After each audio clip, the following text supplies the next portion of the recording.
जय श्री कृष्ण. भगवान श्रीकृष्णांच्या कृपेने तुमच्या सर्व इच्छा मनोकामना पूर्ण हो. ऑलराऊंडर या मराठी यूट्यूब चॅनलवर तुमचं मनापासून स्वागत आहे. दरवर्षी कृष्ण जन्माष्टमी साजरी केली जाते. भगवान श्रीकृष्णांचा जन्म या दिवशी झाल्याने सर्व भक्त या दिवशी भक्तिभावाने कृष्णांची पूजा आणि व्रत करतात. कृष्ण जन्मोत्सव हा भाविकांसाठी मोठा सोहळा आणि उत्सव असतो. हिंदू धर्मात जन्माष्टमी मोठ्या आनंदाने साजरी करतात. भगवान विष्णूंचा 8वा अवतार म्हणजे श्रीकृष्ण यांचा जन्म भाद्रपद महिन्याच्या कृष्ण पक्षातील अष्टमीला रोहिणी नक्षत्रात झाला. त्यामुळे आपण या दिवशी कृष्ण जन्माष्टमी ही साजरी करत असतो. आता कृष्ण जन्माष्टमीची कथा काय आहे तर ते मी तुम्हाला या व्हिडिओमध्ये सांगणार आहे. तत्पूर्वी तुम्ही ऑलराऊंडर या मराठी यूट्यूब चॅनलवरती नवीन असाल तर चॅनल लाईक करा आणि सबस्क्राईब देखील करा. तसेच कमेंटमध्ये जय श्रीकृष्ण लिहायला विसरू नका की जेणेकरून आपल्याला देखील भगवान श्रीकृष्णांचा आशीर्वाद हा प्राप्त होईल. तसेच ही कथा जर आवडली तर आपल्या मित्रपरिवारासोबत जरूर शेअर करा. श्रीकृष्ण म्हणतात की चांगली माणसं दुःखी का आणि पापी पाखंडी माणसं सुखी का. ईश्वर जो करतो तर ते चांगल्यासाठीच करतो. त्याबद्दलची मी तुम्हाला एक कथा सांगणार आहे आणि त्यानंतर कृष्ण जन्माष्टमीची कथा सांगणार आहे. त्यामुळे व्हिडिओ स्किप न करता शेवटपर्यंत आवर्जून बघा. एकदा यमदेवाने आपल्या एका दूताला पृथ्वीवर पाठवलं. एका स्त्रीच्या मृत्यूनंतरच्या गतीचं कार्य त्याच्यावर सोपवलं होतं. तो तेथे पोहोचला पण थोडा संभ्रमात पडला. त्या स्त्रीची 3 लहान जुळी, खरं तर तिळी म्हणतात त्यांना, तर ती बाळं रडत होती. त्यांचे बाबा तर खूप आधीच देवाघरी गेले होते आणि आता आई विना ती अनाथ होणार होती. हे सर्व बघून देवदूताला दया आली. तो त्या स्त्रीला आपल्याबरोबर न घेता रिकाम्या हाताने यमदेवाकडे आला व सर्व परिस्थिती सांगितली. ती ऐकून यमराज भडकले. तू काय स्वतःला परमेश्वर समजतोस का? प्रत्यक्ष परमेश्वर सुद्धा निसर्ग नियमांमध्ये हस्तक्षेप करत नाही. मग तू कोण एवढा लागून गेला? त्या स्त्रीचा मृत्यू तर अटळ आहे. मी दुसऱ्या दूताकरवी ते काम करेनच. पण आता तुला मात्र मी सांगितलेल्या आज्ञेची पूर्तता न केल्याचं फलित म्हणून शिक्षा भोगण्यासाठी पृथ्वीवर जावं लागेल. व जोपर्यंत तू स्वतः 3 वेळा मूर्खपणा करत नाहीस व स्वतःच्या मूर्खपणावर स्वतःच हसणार नाहीस तोपर्यंत तुझी सुटका काही होणार नाही. तू इथे परत येऊ शकणार नाहीस. इथे मला एक महत्त्वाची गोष्ट सांगावीशी वाटते की दुसऱ्याच्या चुका व मूर्खपणावर तर अहंकारी माणूस असतो, पण स्वतःच्या मूर्खपणावर हसण्यासाठी तेवढं आपल्यामध्ये धैर्य देखील लागतं. दूत शिक्षा भोगण्यास तयार होता. यमलोकातून त्याला जमिनीवर वस्त्रहीन अवस्थेत हाकललं गेलं. त्याच सुमारास समोरून एक चर्मकार येत होता. थंडीचे दिवस व ती सुद्धा रशियातील थंडी. आता तो आपल्या बायको व मुलांसाठी गरम कोट व ब्लँकेट्स खरेदी करण्यासाठी तो बाजारात चालला होता. त्याने या वस्त्रहीन देवदूताला बघितलं. त्याला दया आली व त्याने घरातील लोकांऐवजी या माणसासाठीच कपडे ब्लँकेट वगैरे खरेदी केलं. व नंतर अचानक त्या चर्मकाराला काय वाटलं देव जाणे. तो दूताला म्हणाला, अशा घरदार नसलेल्या अवस्थेत तू कसा काय जगणार? माझ्या घरी चल काही दिवस. माझी पत्नी तुला बघून थोडीशी चिडचिड करेल पण तू मनाला काही लावून घेऊ नकोस. काही दिवसांनी सगळं ठीक होईल. त्या दूताला घेऊन तो आपल्या घरी आला. आता मजा बघा त्या चर्मकारालाही माहीत नव्हतं की आपण कुठल्या व्यक्तीला घरी नेत आहोत. ना त्या पत्नीला समजलं की आपल्या घरी या मनुष्याच्या रूपामध्ये कोण आलंय. त्याची ओळख करून देत चर्मकाराने सांगितलं, हा काही दिवस आपल्याकडेच राहणार आहे. घरी आलेल्या अंगतुकाला बघून पत्नीचं टाळकच सरकलं. त्याच्या समोरच म्हणाली, इथं आपल्याला गिळायला अन्न नाहीये, त्यात भरीस भर म्हणून ही बॅत का मागे लावून घेतलीये? आणि देवदूत पहिल्यांदा हसला. चंभाराला आश्चर्य वाटलं. ती तुला एवढं बोलली आणि तू त्यावर हसत आहेस. त्यावर देवदूत म्हणाला, अशा प्रकारच्या अजून 2 घटना झाल्यावर व त्यावर मी हसल्यानंतर याचं उत्तर देईन. आजच्या घटनेवरून दूत हसला कारण पत्नीला हे माहीत नव्हतं की तिच्या पतिराजाने ज्याला घरी आणलं आहे तो सामान्य मनुष्य नसून त्याच्यामध्ये दैवी शक्ती आहे, ज्याच्या पदस्पर्शाने पुढील काही दिवसांतच त्यांचं भाग्य उजळणार आहे. मनुष्याचे विचार किती सीमित व स्वार्थी असतात ना. हम उतना ही देख लेते हैं जितना हमें ऊपरी तौर पर दिखता है. नियति के मन में तो कुछ और ही होता है. पत्नीला आपल्या मुलांसाठी गरम कोट व ब्लँकेट न घेतल्याचं दुःख होतं. जो खो गया उसे देख रही थी, जो मिला है उसका क्या, उसका तो अंदाज ही नहीं है। मुफत घर में एक देवदूत आया है। 7 दिवसातच देवदूत चांभाराचं सर्व कसब शिकला व देवदूताने बनवलेले चामड्याचे बूट एवढे लोकप्रिय झाले की जो तो त्याची स्तुती करू लागला। देवदूताच्या कौशल्यामुळे हळूहळू तो चांभार धनवान होऊ लागला। अवघ्या 6 महिन्यात तर त्याची अशी ख्याती पसरली की या चांभारासारखे बूट कोणीही बनवू शकत नाही। अन्य देशांतील राजांचेही जोड बनवण्याचे काम चांभाराकडे येऊ लागले व घरामध्ये अपार संपत्ती येऊ लागली। दिवस, महिने, वर्ष पुढे सरकत होते। एकदा असं झालं, सम्राटाचा एक अधिकारी आला, चांभाराकडे कातडं सोपवलं व म्हणाला, हे खूप दुर्मिळ व महागडं कातडं आहे। तुझी कारागिरी सम्राटांना पसंत आहे, म्हणून सम्राटाने तुझ्याकडे हे कातडं आपले बूट बनवण्यासाठी दिलं आहे। चूक झाली तर सम्राट क्षमा करणार नाहीत। लक्षात ठेव, सम्राटाच्या पायाकरता बूट बनवायचे आहेत, स्लीपर नाही। अधिकाऱ्याने स्पष्टपणे खडसावले होते। रशियामध्ये मृत व्यक्तीला स्लीपर घालून स्मशानात नेण्याची प्रथा होती। चांभाराने सुद्धा देवदूताला बजावलं, हे बघ, सम्राटांच्या पायाकरता या दुर्मिळ कातड्याचे बूट बनवायचे आहेत, स्लीपर नव्हे, व कातडं सुद्धा बुटाच्या मापापुरतेच आहे। काही गडबड झाली तर नसती आफत ओढवेल। एवढं सांगूनही देवदूताने स्लीपरच बनवल्या।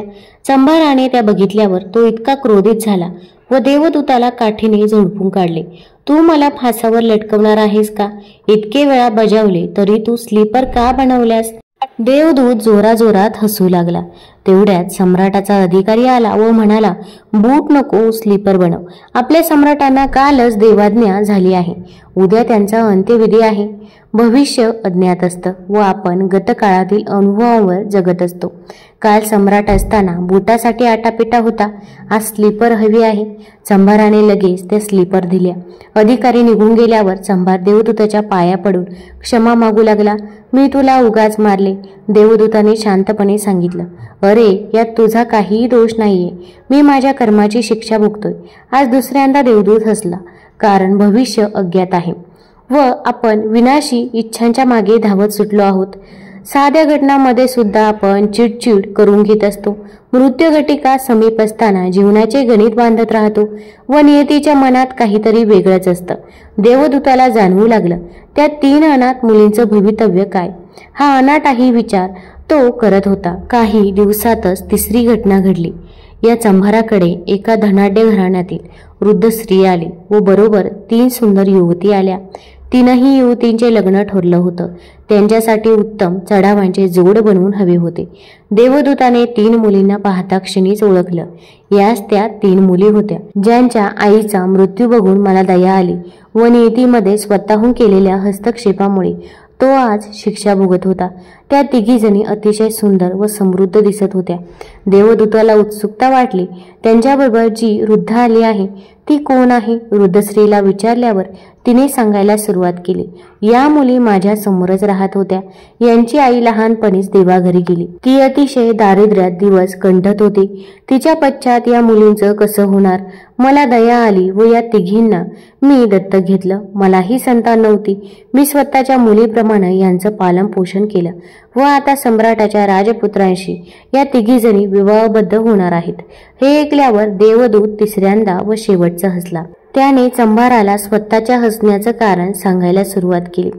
आज जर त्या 3 मुलींची आई जिवंत असती तर या 3घी जणी दारिद्र्यात खितपत पडल्या असत्या, पण आता आई नसल्याने वृद्ध स्त्रीला दया आली व तिच्या संपत्तीला वारस मिळाला व 3घी जणींनी समृद्धी उपभोगली। तसेच वृद्ध स्त्रीला संतान सुख मिळालं। देवदूतानं सांगितलं, मी चुकलो होतो। नियती माझ्यापेक्षा सूत्रबद्ध व योग्य आहे।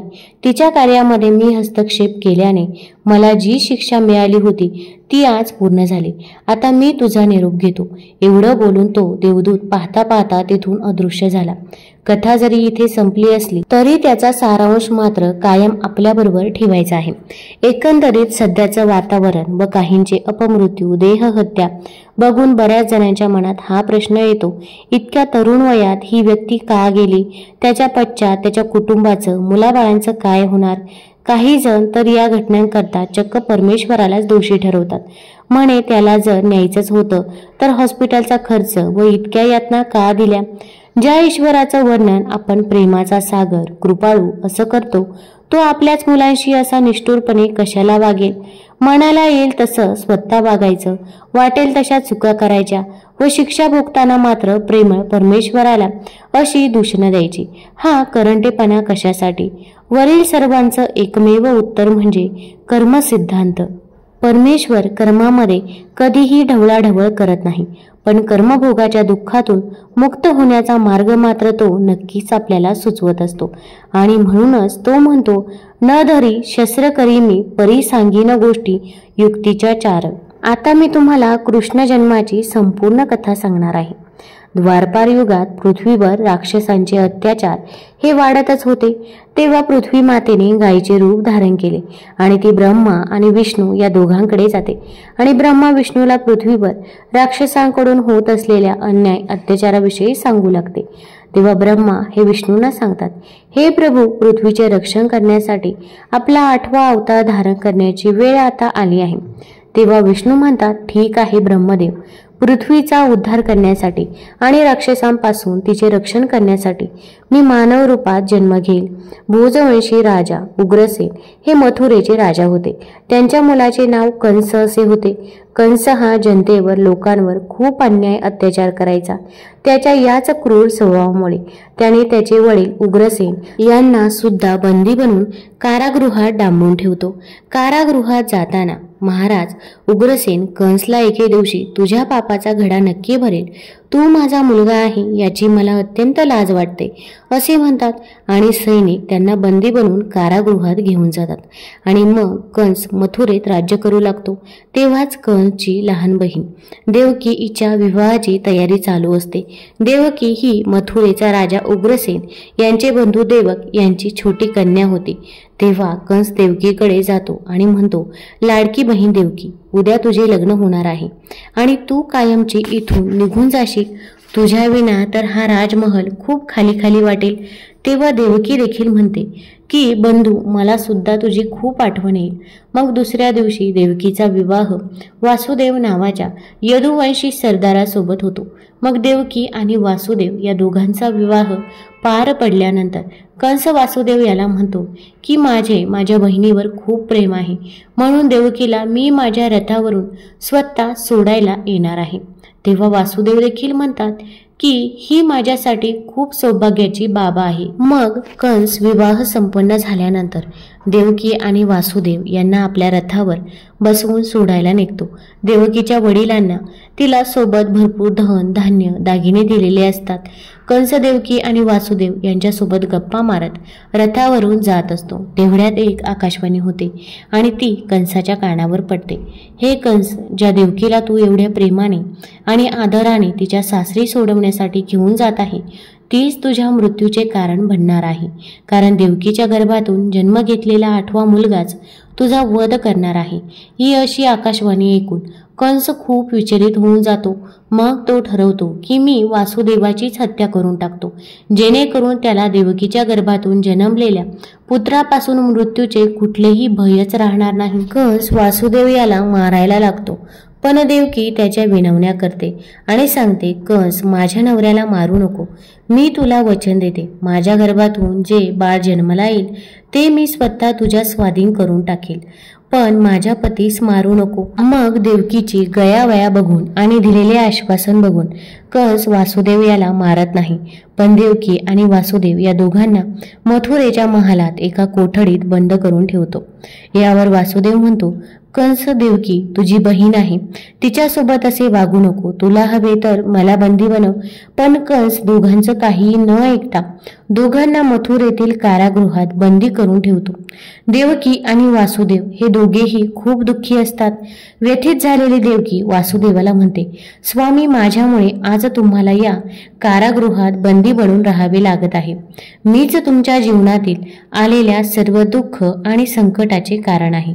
यावर वासुदेव म्हणतात, असे अजिबात म्हणू नकोस. तुझ्यासारखी पत्नी मला मिळाली हे माझे भाग्य आहे. तू मला पत्नी म्हणून लाभली याकरता मी मनापासून अत्यंत प्रसन्न आहे. एक दिवस असा नक्की येईल जेव्हा आपली इथून सुटका होईल आणि कंसच्या पापाचा घडा भरेल. यावर देवकी म्हणते, कंस माझ्या गर्भातून जन्मलेल्या सर्व मुलांचा वध करेल. अशा परिस्थितीमध्ये आपण काय करायचं? कंस हा सतत वासुदेव आणि देवकी यांचा छळ करायचा, त्यांना धमकवायचा. देवकीच्या पुत्राला जन्म द्यायची त्याला देवकीकडून हिसकावून घ्यायचा आणि तिच्या डोळ्या देखत तिच्या बाळाला मारून टाकत होता. दुराचारी कंसने एक एक करत देवकीच्या एकूण 7 पुत्रांना तिच्या डोळ्या देखत मारून टाकले. वासुदेव आणि देवकी देवाला प्रार्थना करत होते की कंसच्या अत्याचारातून बाहेर पडण्यासाठी आम्हाला मार्ग दाखव, आमचे याच्यापासून रक्षण कर. मग काही कालांतराने देवकीच्या 8व्या पुत्राच्या जन्माची वेळ येते. म्हणून कंस कारागृहात देवकी आणि वासुदेव यांच्यावर पहारेकरींना सांगून कडक लक्ष ठेवू लागतो. देवकी आणि वासुदेव हे कंसच्या कारागृहात कैद आहेत. ही बातमी नंदगावातील वासुदेव यांचे मित्र नंदराजा यांच्या देखील कानी पडते. मग देवकीच्या 8व्या पुत्राचा जन्माची वेळ जवळ आलेली असते आणि दुसरीकडे नंदराजाची पत्नी म्हणजेच यशोदामाई ही देखील गर्भवती असते. राजा नंद देवकीच्या 8व्या पुत्राला कंसच्या तावडीतून कसे वाचवायचे हाच विचार करीत असतात. योगायोग असा होतो की जेव्हा देवकी तिच्या 8व्या पुत्राला जन्म देते तेव्हाच यशोदा देखील एका मुलीला जन्म देते. हे दुसरे काही नसून पृथ्वीवर जन्म घेण्यासाठी श्रीकृष्णाने रचलेली माया असते. मग भाद्रपदाच्या कृष्ण पक्षाच्या अष्टमीला रोहिणी नक्षत्रात श्रीकृष्णाचा जन्म होत असतो.